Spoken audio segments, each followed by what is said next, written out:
Siyakubingelela wona Nsundu si eThekwini TV nomntaka Phosha sithi vuka mntu omnyama kumsebenzi wethu ukukuvusa nokukufundisa esicela kuwena subscribe like share commenta bese siyafundisana bantu bakithi ngoba sesishilo bese sikuvezile konke ukuthi eqinisweni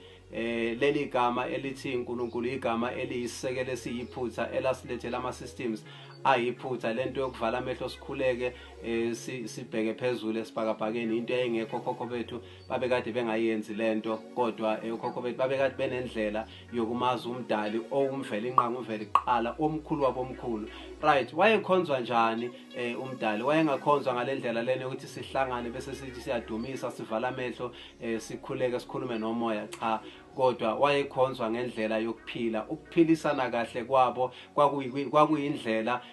yokumnikeza udumo umdali wabo okhokho bethu bakithi babephila ngamasiko ndamasiko wabo ayengeyona inkolo kodwa ayindlela yokuphila and ubuntu babuyingxenye yalawo masiko lawo so yinto bekade ijabulisa umdali wabo bese ahlale